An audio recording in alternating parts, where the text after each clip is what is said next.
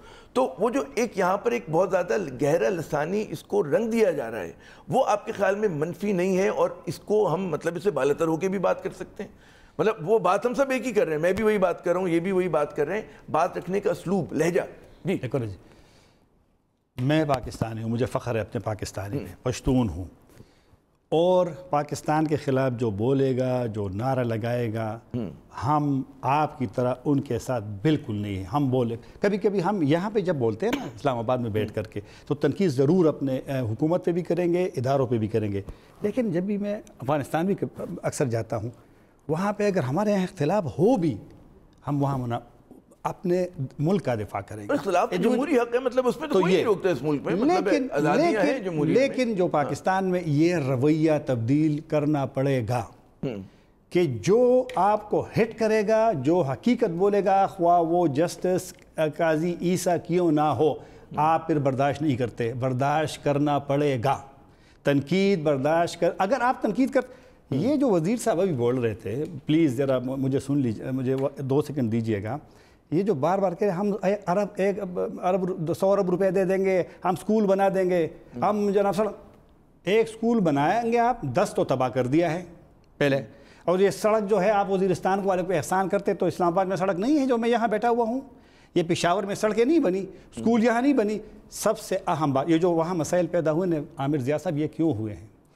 مسائل جو قبائلی علاقوں میں پیدا ہوئے ہیں, سب سے بڑا مسئلہ ہے کہ آپ نے ان کی آزادی کو ہٹ کیا ہے, آپ نے قبائلیوں کو انسلٹ کیا ہے, آپ نے قبائلیوں کے خواتین کو مجبور کر کے گھروں سے ملینز کی تعداد میں اس جنگ میں بے گناہ نکالا ہے. اور آپ نے ایک پوری مارکیٹوں کو, میران شاہ مارکیٹ کو تباہی کی کیا ضرورت تھی, میرلی مارکیٹ کو تباہ کرنے کی کیا ضرورت تھی, چغ ملائی جنوبی وزیرستان میں یہ کہہ رہا ہوں, عزت پہ کوئی بھی سمجھوتا نہیں کرے. کراچی والے بھی نہیں کرے گا, مردان والا بھی نہیں کرے گا, لاہور والے بھی نہیں کرے گا. ریسپیکٹ دینا چاہیے. جب آپ ریسپیکٹ دیں گے, اپنے ہم وطنوں کی جو کہتے ہیں نا عزت آبرو, وہ سب کو اتنی ہی پیاری ہوتی ہے جتنی آپ کو پیاری ہے, مجھے پیاری ہے, ہم سب کو اس میں تو میرے خیال میں کوئی ہم میں تضاد نہیں ہوگا. تو وہ جب نہیں ہوگا تو پھر مسائل. اچھا, اس میں بعض مجبوریاں ہوتی کہ ان علاقوں میں کیونکہ کانفلکٹ تھا اس زمانے میں, تو وہاں کی آبادی کو محفوظ کرنے کے لیے باہر نکالا گیا, جو میرے خیال میں وہ ایک بات یہ کہ عامر صاحب کے جب وہاں پر فوج نہیں تھی نارتھ وزیرستان میں, ساؤتھ وزیرستان میں, تو وہاں پر کن لوگوں کا راج چلتا تھا, وہ ہمارے لوگوں کی کتنی عزت کرتے تھے, کتنا ان کی ریسپیکٹ کو مینٹین رکھتے تھے, وہ سب ہمارے سامنے ہیں. ٹھیک ہے نا. دوسری بات یہ کہ یہ جو جذبات کی اس نے بیرسٹر سیف صاحب نے بات کی کہ جو منظور پشتین نے کہا کہ جی میں اپنے لوگوں کو, جذبات میں لوگ نعرے لگا لیتے ہیں, وہ نعرے تو یہ خود لگواتا ہے کہ یہ جو دہشت گردی ہے اس کے پیچھے ورزی وہ لوگ بولتے ہیں.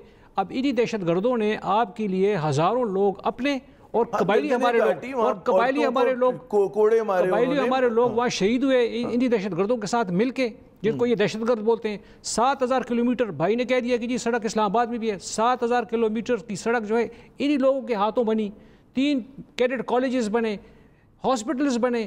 مطلب یہ کہ یہ ساری چیزیں جو ہے یہ اس لیے کی ہے کہ یہ لوگوں کا برا چاہتے ہیں. ظاہر ہے کہ ہم وطن ہیں اور مطلب ایسے ہی ان کا وہی. چیک پوسٹوں کی بات کرتے ہیں, چیک پوسٹیں جو ہے کیا اسلام آباد میں نہیں لگی ہوئی ہے, کیا پنجاب کے باقی شہروں میں چیک پوسٹیں نہیں لگی ہوئی ہے, کیا سندھ کے مختلف شہروں میں چیک پوسٹیں لگی ہیں, کیا وہ ساری چیک پوسٹیں ہٹا دی گئی ہے اس لیے کہ انہوں نے مطالبہ کیا؟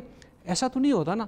مطلب آپ کسی کی زبان بول رہے ہیں تو آپ یہ بات کر رہے ہیں نا, مطلب آپ اپنی اوریجنل کتنی چیک پوسٹیں آپ کے کہنے کے اوپر ہٹائی گئی ہے, کتنی جو ہے نا مائنز تو اس وقت سے فوج نے اٹھانی شروع کی تھی جب آپ اس وقت آپ کا وجود بھی نہیں تھا. کتنے شہید ہوئے ہمارے پاک فوج کے جوان اس پوری مطلب مائنز کو, بارودی سرنگوں کو ہٹانے میں, وہ بھی ایک تاریخ ہے. میں خٹک صاحب یہ وہ والی بحث ہے, اور میرے خیال میں سب کا جو ہے مطلب وہ یہی ہے کہ ان علاقوں کی بھلائی ہو, ترقی ہو.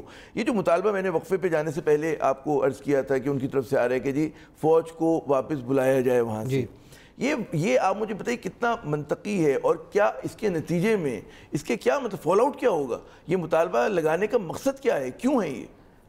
فوج جو ہے کسی بھی مسئلے کا الٹیمیٹ حل نہیں ہوتا، اسپیشلی جب آپ اپنے انٹرنل فرنٹ کے اوپر آپریٹ کر رہے ہوتے ہیں. فوج صرف اس وقت استعمال ہوتا ہے جب آپ کی باقی اسٹیٹ انسٹیٹیوشنز جو ہے ان میں وہ کیپیسٹی نہیں ہوتی کہ وہ وہاں پر ڈیلیور کر سکے.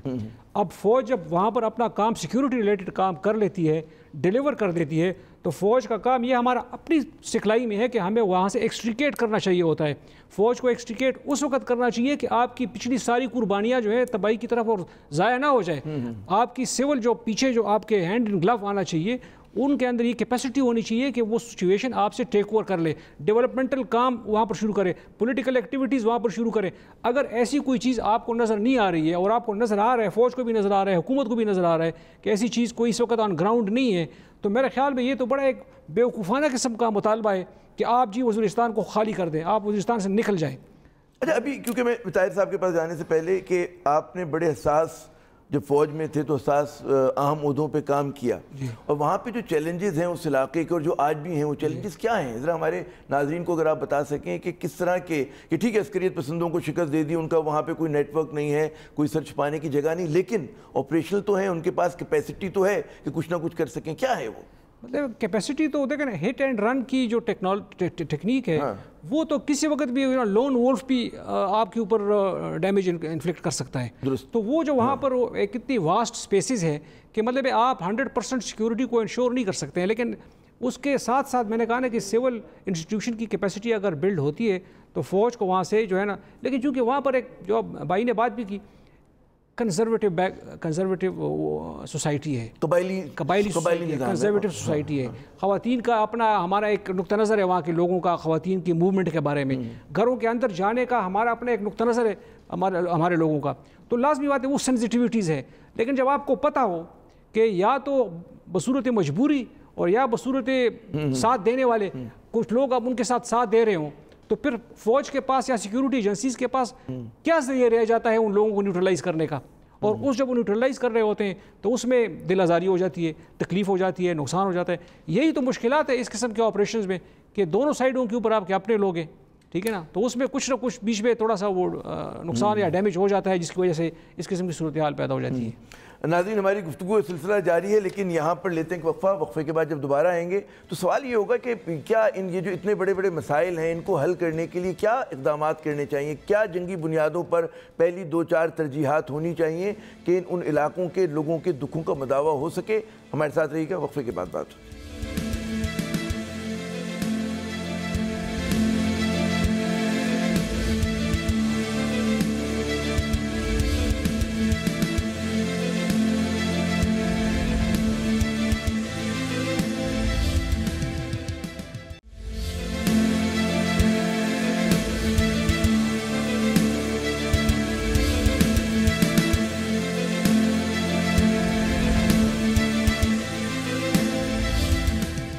ایجنڈا پاکستان میں ناظرین ایک مرتبہ پھر خوش آمدید. بات ہو رہی ہے پاکستان کے قبائلی علاقوں کی، وہاں کے عوام کی مشکلات کی، اور ان عوام کی مشکلات کے ان دکھوں کو کیسے کم کیا جائے. ہم اس سیگمنٹ میں اس کا جائزہ لیں گے. طاہر خان صاحب ہمارے ساتھ موجود ہیں، جناب میجر جنرل ریٹائرڈ سعد خٹک صاحب ہمارے ساتھ موجود ہیں. طاہر صاحب، ایک یہ جو ابھی پہلے وقفے سے پہلے بات ہو رہی تھی کہ مطالبہ کیا گیا پاک فوج کو وہاں سے نکالنے کا، اچھا اس میں تو بہت سارے وہ چہرے ہیں جو ہمیں پتہ ہے کہ ان کے کیا نظریات ہیں، اور وہ ایسا مطالبہ کبھی یہ نہیں کہتے کہ افغانستان سے امریکی فوج چلی جائے، ٹھیک ہے نا.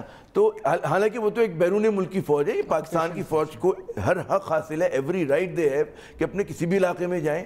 تو یہ جو اس قسم کا ہمیں تضاد نظر آتا ہے، کیا وجہ ہے اس کی بھائی؟ اصل میں جنرل صاحب کی نے بالکل صحیح کہا کہ ایک وقت تو آئے گا کہ فوج اپنا وہ جو بھی ان کی ذمہ داری ہے وہ پوری کر کے واپس تو جانا پڑے گا وہاں سے. وہ تو ایک سلسلہ ہے کہ جب ریسٹور ہو جائے سارا آپ کا سسٹم. اور ویسے بھی ابھی جب ہم گئے تھے لاسٹ ٹائم، آپ بھی تھے شمالی وزیرستان، جب ہم گئے تھے وہاں پہ ہم نے دیکھا تو وہ جب جس پوسٹ پہ ہمیں بریفنگ دے رہا تھا تو وہ ایف سی کا بندہ تھا. اس سے پہلے جب ہم گئے تھے تو وہ ملٹری کا تھا. تو اب ایسا ایسا خود وہ جو بارڈر والی جو مینجمنٹ ہو رہی ہے وہ فرنٹیئر کور کو دے رہے ہیں. تو پھر ایسا تو ایک سویلین کا میرے خیال میں رول ذرا بڑھانا چاہیے، کیپیسٹی ان کی بڑھانی چاہیے. اور میرے خیال میں یہ جو ایشوز ہیں، یہ جو وہاں جو ایشوز، اس میں بھی میری نظر میں سیویلین کو ذرا زیادہ وہ دینا چاہیے.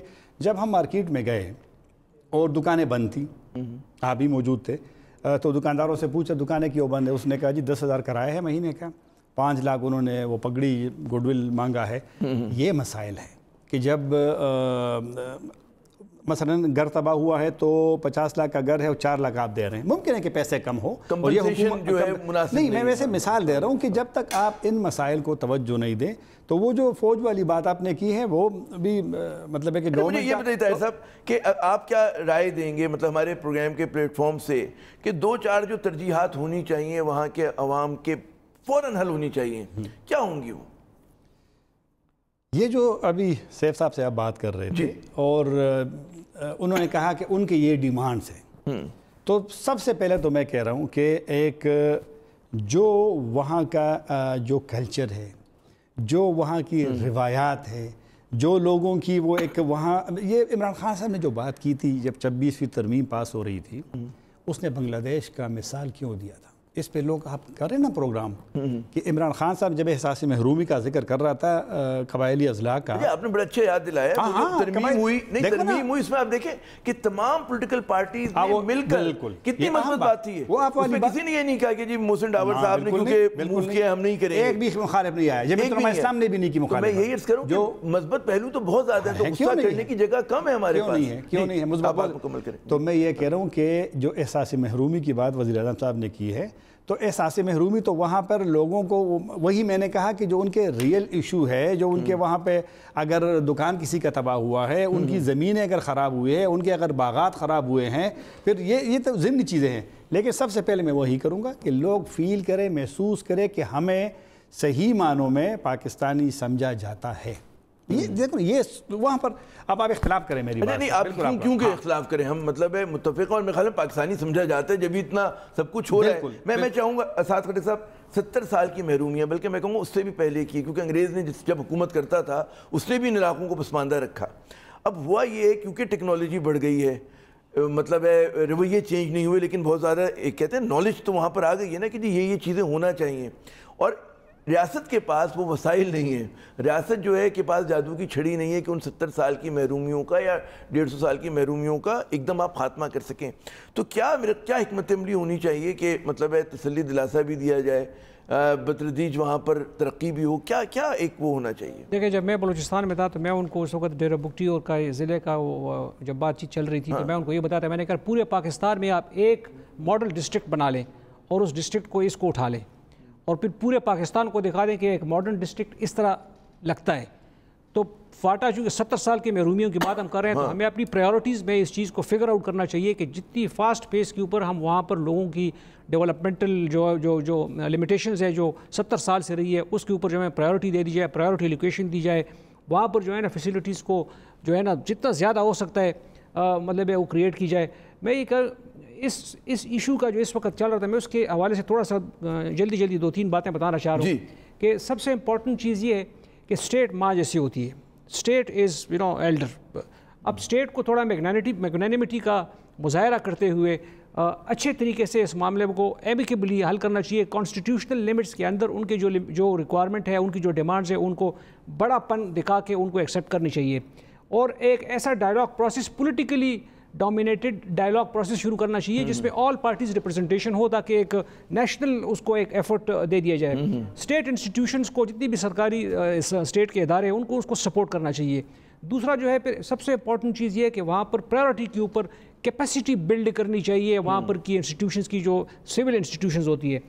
چوتھی بات جو ہے پی ٹی ایم کو بڑا کلیئرلی یہ میسیج دے دینا چاہیے کہ ود ان دی جو ایکچولی آپ خود کہہ رہے ہیں کہ کانسٹیٹیوشنل لمٹ کے اندر جو انہوں نے کیا اور کرتے رہے یہ کانسٹیٹیوشنل لمٹ سے باہر کر رہے ہیں, اس لیے ان کو کانسٹیٹیوشنل لمٹ کے اندر رہتے ہوئے اپنے ڈیمانڈ دے دینی چاہیے. اور اگر وہ اس طرح کی, اس پہ کسی کو اعتراض نہیں ہے, اور اگر وہ اس طرح کی بات کرتے ہیں تو پھر اسٹیٹ کو بلیم ان کو نہیں کرنا چاہیے کہ جب اسٹیٹ حرکت میں آتا ہے تو اسٹیٹ تو ایسی چیزیں ایکسیپٹ نہیں کر سکتی جو کہ نان کانسٹیٹیوشنل ہو.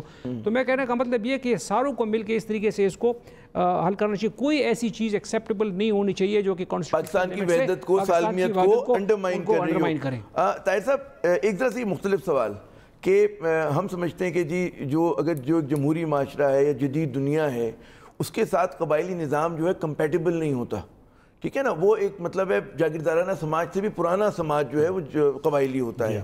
اب یہ جو تبدیلیاں آ رہی ہیں کانفلکٹ کے نتیجے کے اندر, ٹیکنالوجی کے ایڈوانسمنٹ کے ذریعے, انفارمیشن ٹیکنالوجی, وہاں پر بھی فون کام کرتے ہیں, وہاں پر بھی انٹرنیٹ کام کرتا ہے, تو آپ کے خیال میں قبائلی, چاہے وہ بلوچستان کا قبائلی معاشرہ ہو یا خیبر پختونخوا ہو, وہ اس میں دراریں پڑیں گی, تبدیل ہوگا, اور اگر تبدیل ہوگا تو وہاں کے لوگوں کا کیا رویہ ہوگا؟ بہت حد تک تبدیل ہوا ہے, اور یہ خاص کر جو آپریشنوں کا سلسلہ ہوا ہے ملیٹنسی کا, تو جو لوگ یہاں آ گئے, پشاور آ گئے, اسلام آباد آ گئے, پنڈی آ گئے, کراچی گئے, تو انہوں نے یہ دنیا دیکھ لی, وہ بھی تبدیل ہو گئے. اب قبائلی علاقوں میں مطلب ایک تبدیلی کی لہر ہے, لیکن ضرور دیکھو نا, ابھی آپ لوگوں نے خود عرصہ پہلے وہاں پر انٹرنیٹ کچھ جگہوں پہ, اور پھر ٹیلی فون, پھر یہی چیزیں ہیں کہ وہ لوگ محسوس کریں کہ اگر پشاور, مردان, چارسدہ, لاہور, کراچی میں 2 سہولیات ہیں, وہ ہمیں کیوں نہیں ہیں؟ تو جب وہ ہو تو لوگ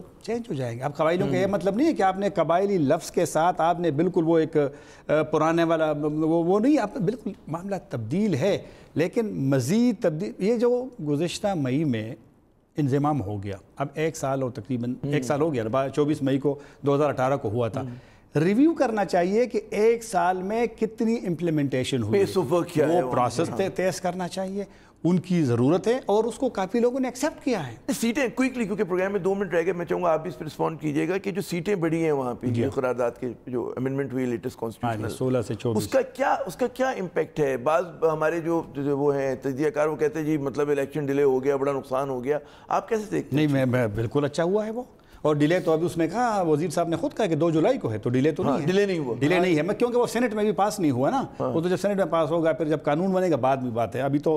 لیکن سب لوگوں نے, میجارٹی نے اس کو ویلکم کیا ہے, اور یہ ضروری ہے, اور قبائلیوں نے ویلکم کیا ہے. نئے لوگ آئیں گے, اب جو دیکھو نا کینڈیڈیٹ جو اعلان ہوئے ہیں, پی ٹی آئی کا ہوا ہے بلوچستان, باجوڑ میں جگہ جگہ پہ, اس میں کافی سارے ینگ لوگ, یہ آنا چاہیے, لوگ آنے چاہیے, نئے چہرے آنے چاہیے. میرا آخری سوال صاحب کہ عمران خان صاحب جب الیکشن ہو رہے تھے تو انہوں نے پی ٹی آئی کے کینڈیڈیٹس امیدوار نہیں کھڑے کیے تھے, اپنی طرف سے انہوں نے بہت بڑا ایک گڈ ول کا جسچر کا مظاہرہ کیا تھا.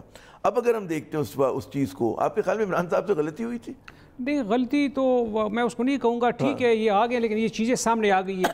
آج ہم ان چیزوں کو ڈسکس نہ کرتے اگر یہ صورتحال اس طرح نہ ہوتی, تو اگر اس کو پازیٹیو اینگل میں ہم اس کو دیکھیں تو میرے خیال میں جو ہے یہ ایک اچھا ڈیسیجن تھا, انہوں نے گڈ ول ضرور دکھایا. اور ابھی جو اس طرح سیٹیں بڑھ گئی ہے یا گریٹر ریپرزنٹیشن ہوگی قبائلی علاقوں کی, تو میرے خیال میں قبائلی علاقوں کی زیادہ علاقوں کی آواز جو ہے یہاں پر اسلام آباد میں پہنچے گی, اور میرے خیال میں یہ پورے علاقے کے لیے ایک بہت اچھا ثابت ہوگا. بہت ہوگا. بہت شکریہ سعد خٹک صاحب, طاہر خان صاحب, آپ نے ہمارا پروگرام میں ساتھ دیا. یقیناً ناظرین, جیسے پروگرام کے شروع میں ہم نے عرض کیا کہ قبائلی علاقوں کے عوام نے بہت دکھ جھیلے, انہوں نے کہتے ہیں بہت مسائل کا سامنا کیا, جان مال ہر طرح کی قربانی دی, اور یقیناً مطلب ہے کہتے ہیں نا ہجرت کا دکھ بھی انہوں نے جھیلا. تو وقت آ گیا ہے کہ ان مسائل کو حل ہونا چاہیے. خوشائند بات یہ ہے کہ اس ملک میں ایک قومی اتفاق رائے موجود ہے ان مسائل کو حل کرنے کے لیے, لیکن اس میں جو بعض لوگ جو ہیں لوگوں کے جذبات کو بھڑکانا چاہتے ہیں, وہ چاہتے ہیں کہ ریاستی اداروں سے تصادم ہو جائے خدا نخواستہ, وہ چاہتے ہیں کہ لوگوں میں اشتعال پھیلے, تو میرے خیال میں وہ کوئی بھی ریاست برداشت نہیں کرتی. جبکہ ریاست خود یہ چاہتی ہے کہ ان علاقوں کو, پسماندہ علاقوں کو ترقی دے کر ملک کے دیگر علاقوں کے برابر لایا جائے. عامر ضیاء کو اگلے پروگرام تک کی اجازت. خدا حافظ.